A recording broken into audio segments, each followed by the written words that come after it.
As governments around the world confront accelerating artificial intelligence, climate pressure, and economic uncertainty, organisers in Dubai today unveiled what they say will be the most ambitious edition yet of the World Government Summit. Set under the theme, Shaping the Future, Governments, the 2026 edition will bring together more than 150 government delegations across a series of high-level forums on artificial intelligence, education, mobility, sustainability, and economic resilience. Organisers say that this edition reflects a world under strain and a growing belief that the challenges ahead cannot be solved in isolation. The main and sole intention of the World Government Summit is to shape a better future for humanity. And that cannot be achieved without the participation, of course, of the governments, of the private sector, of the leaders and the technologists who are building tomorrow's technologies. Discussing these topics at the platform on issues that we believe are far ahead in the future is what we are trying to do. We are bringing and accelerating these discussions to happen today in order to avoid the consequences if we do not take these decisions right now and not in the future. Beyond scale, organisers argue that the summit's impact lies in what happens after the debates end. The World Government Summit over the years became the largest school of governments. Governments come here to learn, to listen, to hear, to share best practices. But it's not only that. If you stop there, there is no continuation of that equation. We have seen some of the discussions that happened at the summit in previous years materializes now and becoming a reality that citizens will utilize and benefit from. For the first time, it will also host the World Laureate Summit, placing Nobel Prize winners and leading scientists directly into policy debates.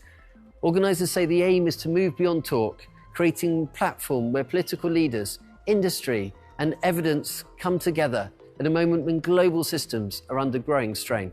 The goal is to narrow the gap between discovery and decision and to bring evidence into rooms where policy is shaped. The intersection between science and governance was always overseen, and scientists will sit on their labs, conduct their research, but when it comes to implementation, they struggle with convincing everyone that this is the new reality. What we saw at the World Government Summit over the years, we have hosted a couple of Nobel laureates, some scientists who really inspired governments to perform even policy reforms in order to avoid some issues that might arise in the future. So today, we have decided to partner with the World Laureate Forum, with the World Laureate Association, to convene the largest number of scientists and the recipients of the most prestigious awards, including Turing, Arab Great Minds, Nobel, and other laureates at the World Government Summit to discuss scientific discoveries for the first 2 days, and then the intersection between government and scientists on the third day, which is the first day of the World Government Summit. For the scientists involved, the message they bring is both simple and urgent. The two most important messages I wish to convey: first, basic science as the foundation of the modern economy, responsible for its growth and its continued development. The second most important message: it all depends on support from government. We cannot depend on industry or philanthropy. It all depends on support from governments everywhere in the world today. He argues that this is not a conversation for specialists alone. Is the importance of not only governments, not only people in industry, but of the world at large to appreciate the essential nature of basic science.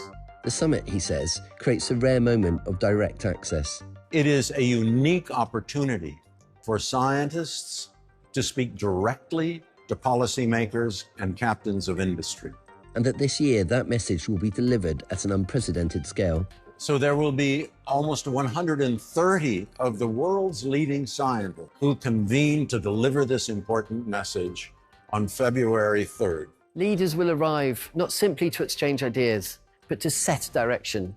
The goal is very clear: to leave with decisions, partnerships, and shared frameworks that move beyond ambition and into action, shaping how nations govern, cooperate, and respond to risk. With regional tensions rising and global systems under strain, organisers say that this particular edition comes at a moment when a delay would carry a real cost. In a world defined by volatility and rapid change, this is about more than anticipating the future. It is about deciding how it is built.